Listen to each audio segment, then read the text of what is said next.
السلام علیکم ورحمۃ اللہ وبرکاتہ۔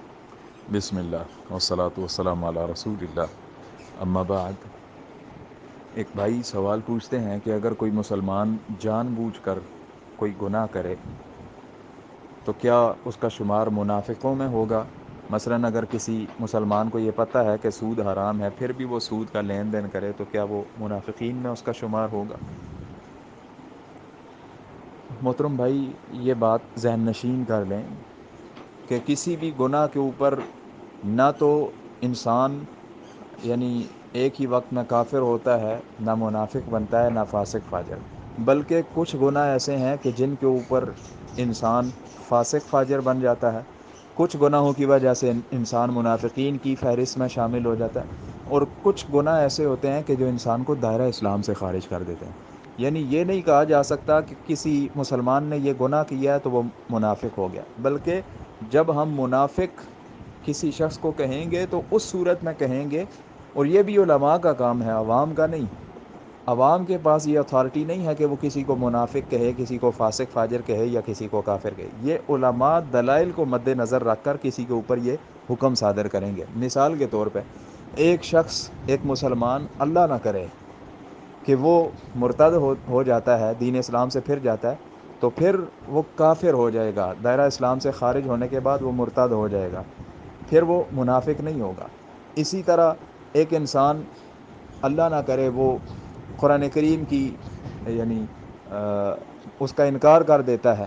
تو وہ بھی دائرہ اسلام سے خارج ہے۔ اسی طرح بے نمازی شخص کو شریعت نے اسلام کے اندر شمار نہیں کیا۔ تو کہنے کا مقصد یہ ہے کہ کچھ گناہ ایسے ہیں کہ شریعت نے ان کام کرنے والے پر، اس گناہ کے مرتکب پر کفر کا حکم لگایا کہ وہ دائرہ اسلام سے خارج ہوگا، پھر اس کو منافق نہیں کہا جائے گا۔ کچھ گناہ شریعت میں ایسے ہیں کہ جن کے کرنے کی وجہ سے شریعت نے ان کے اوپر منافق ہونے کا حکم صادر کیا، جیسا کہ صحیح بخاری کی روایت ہے کہ آیت المنافقی ثلاث، اور ایک روایت کے الفاظ ہے کہ آیت المنافقی اربع، کہ منافق کی چار نشانیاں: جب بات کرتا ہے تو جھوٹ بولتا ہے، جب وعدہ کرتا ہے تو وعدہ خلافی کرتا ہے، جب اس کے پاس امانت رکھوائی جائے تو وہ امانت میں خیانت کرتا ہے، اور ایک دوسری روایت کے الفاظ ہیں کہ جب اس کا کسی سے اختلاف ہوتا ہے یا لڑائی جھگڑا ہوتا ہے تو وہ گالی دینا شروع کر دیتا ہے۔ تو یہ منافقین کی علامات ہیں کہ وہ جھوٹ بولتا ہے، وعدہ خلافی کرتا ہے، امانت میں خیانت کرنا، بات بات کے اوپر لڑائی جھگڑے میں گالی دینا، یہ منافقوں کی علامات ہیں۔ تو ایسے گناہ کرنے والوں کو ہم کافر نہیں کہہ سکتے، بلکہ شریعت نے ان کو منافق قرار دیا۔ اور جہاں تک کچھ ایسے کبیرہ گناہ کہ جس طرح آپ نے سود کا تذکرہ کیا یا دیگر کچھ، مثال کے طور پہ اللہ نہ کرے کسی شخص سے زنا سرزد ہو جائے، چوری سرزد ہو جائے، کوئی اس طرح کے معاملات، تو اس کو ہم دائرہ اسلام سے خارج بالکل نہیں مانیں گے، بلکہ وہ فاسق اور فاجر کہلائے گا۔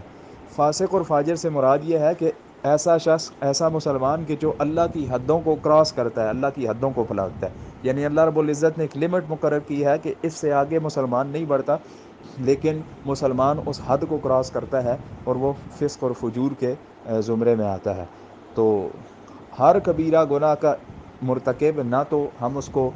فاسق فاجر کہہ سکتے ہیں، نہ ہم اس کو منافق کہہ سکتے ہیں، نہ اس کو کافر کہہ سکتے ہیں، بلکہ کچھ گناہ ایسے ہیں کہ جو انسان کو دائرہ اسلام سے خارج قرار دیتے ہیں، کچھ گناہ ایسے ہیں کہ جو انسان کو منافقین کی فہرست میں شامل کر دیتے ہیں، اور کچھ گناہ ایسے ہیں کہ جو انسان کو فاسق فاجر بنا دیتے ہیں۔ بہرحال سارے گناہوں کا نچوڑ یہ ہے، خلاصہ یہ ہے کہ گناہ کوئی بھی ہو، چھوٹا ہو بڑا ہو، وہ انسان کو اپنے رب سے دور کرتا ہے، اور اللہ رب العزت کی ناراضگی کا یہ سبب ہے۔ اللہ تعالی ہم سب کو صغیرہ کبیرہ گناہوں سے محفوظ فرمائے، اور اللہ تعالی ہمیں ایسے کام کرنے کی توفیق عطا فرمائے جس سے ہمارا رب ہم سے راضی ہو۔ اللہ رب العزت ہم سب کو قرآن و سنت کی تعلیمات کو سمجھنے اور من وعن اس کی تعلیمات پر عمل کرنے کی توفیق عطا فرمائے۔